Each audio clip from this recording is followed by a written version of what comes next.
I got asked to review an Eversolo DMP-A8 from Eversolo, but I raised concern about doing the review that way, as they asked I review it in exchange for the product, as essentially a de facto paid review. De facto means in reality, and there is a financial carrot being waved in front of my nose. They told me this is how other reviewers have proceeded, and this was an undue influence I did not want to accept, so on reflection, I did not want to review it. This is a £2,000 product that I could have sold for around £1,300 in a used sale. Nobody should be paid to do reviews, and I've gone back and forth on this, I'll admit, but the reason is because it adds bias to a review. One way is to have sponsorships where you keep control over what gets featured and work with brands this way so you can have editorial control over which content gets featured. Ultimately, I think reviews need monetising by a Patreon audience so that they can be independent, and I'll clarify this in a bit in the context of this video. But I challenged Lachlan of Passion for Sound in his video comments, who did not mention in his presented segments that his review is a de facto paid review. In fact, other channels who received the A8 units didn't mention this either. He agrees that he was given the unit in exchange for the video in his video titled What Reviewers Don't Tell You. Eversolo did send me the DMP-A8, just like many different retailers and manufacturers send me other gear to review and I don't have to give it back. That's not always the case, it's probably about 60 to 70% of the time. But he goes on to say that he doesn't believe in paid reviews, but he wants videos to be free from any kind of bias and influence that it can have. Now, one thing I should specify here is I never have and never will accept payment for a review. If cash starts exchanging hands in terms of here's product X and we'll pay you this much for the review, that's where I say no, just send me the product, I don't want the money.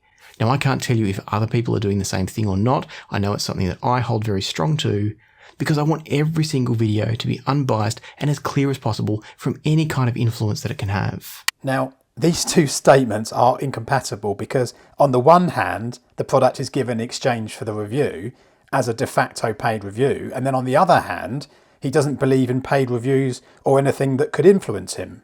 Clearly, those aren't compatible statements. He is actually making my own argument for me. But he admits that he does paid promotion with the flag that comes up on the left top side of his videos. You might notice that on every single one of my reviews that I produce these days, I tick the box that says the video contains paid promotion. And in getting the products with monetary value, the aim is self-fulfilling, to promote products for payment in gear. Now you might actually think, well, if he says which products are bad, then he can still get the products for the reviews, and it's right he benefits in those circumstances. Well, I'd agree. He says, I know in my case though, one of the stipulations that I always make to anyone sending me products is that I still get to choose what I want to say about it. And indeed, if you go back through my review history, you'll see plenty of videos where I've been given a product by even a channel sponsor, and I've still said that you shouldn't go and buy it. But that's not actually how YouTube works, and he doesn't control which products come to him, the brands do, and they understandably only want positive promotion. But he contradicts his approach in the comments because I know in reviewing he can't say that he dislikes something and then rates another above it. Certainly if he wants any relationship with both brands. He says, the best thing we can do as reviewers is share the pros and cons of every product. This lets you a bit deeper into what is really going on, because if every product is going to be reviewed this way, then what if one product has the same features, better sound quality, and it's much cheaper, and this is very obvious not to be a preference issue? The bad one wouldn't have any pros. It shouldn't be featured on YouTube.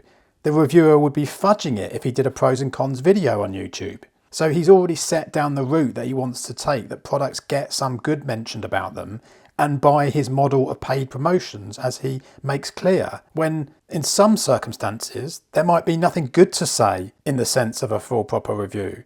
And it's not a proper review to vaguely recommend it in this pros and cons, airy-fairy, everything is the same type of way. These types of products are common, and while it's often preference as to what's best, products are obviously way better born out of others having similar experiences and consensus groups.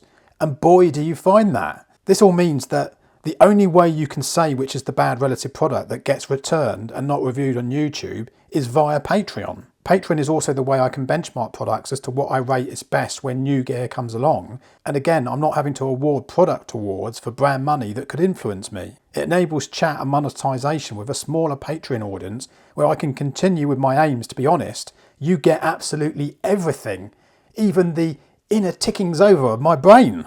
And you might think, well, you're not reviewing on YouTube then. But I don't believe that, as I might say. Audio reviews are far from just connoting an idea of whether a product is better than another, even though nobody can properly do this on YouTube anyway. I feature generally competitive products on YouTube, but I'm not getting into a dynamic where A, I fudge the review and make everything the same, which I know to myself to be dishonest, so I make it clear my best lists and worst products are elsewhere on Patreon because I want to be totally independent and honest and credible. And B, I'm not saying which products are better free anymore for anyone.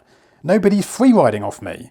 And nobody is doing that on YouTube anyway, so far as giving which products are better. To that end also, a YouTuber can do setup guides, brand chats, show reports, app guides, technical features. All these things add value and help the brands promote products other than implying or being dishonest about doing full reviews on YouTube, which isn't the point of YouTube. YouTube is about promotion for brands. It's not a sort of hedging bets, I'm trying to be everything to everybody, and also that I can make out that I can offer all advice to people when I can't describe bad products and I can't say which is better than another when the features are similar and the price is way different. I can't do that. For goodness sake, understand that. Sorry. As I say, I can describe differences in sound quality between products, but I'm not going to stick my neck out for YouTube viewers free and say what is best on YouTube. There are no free lunches in this world. I think judging by the comments that he has on his video, there is a big degree of gullibility of his audience to think that he is doing full reviews. One says, whether products are provided for free or are paid for is irrelevant for me. I trust this channel 100% to produce honest reviews. Keep up the good work. How on earth can this viewer say that when what Lachlan is saying is out in the open and blindingly obvious as to where he comes from? When his viewer won't know if he is fudging a pros and cons video on a product he would clearly buy between the two that he's reviewing, and he thinks one is actually better than the other. I've experienced sitting with reviewers that have said, oh, rubbish and bright, I read his review, he's an establishment reviewer, and he says it's a fantastic product. For goodness sake, open your eyes. To recap, he wants money for reviews, number one. He needs this to survive, number two. He doesn't think paid reviews are okay, but £2,000 products for reviews, that's alright. And that's contradictory. He says he's giving you everything and bad reviews when his other comments about doing pluses and minuses on all reviews contradict this. And I could probably pull out loads of other contradictions in his comments and his video. Thanks for watching.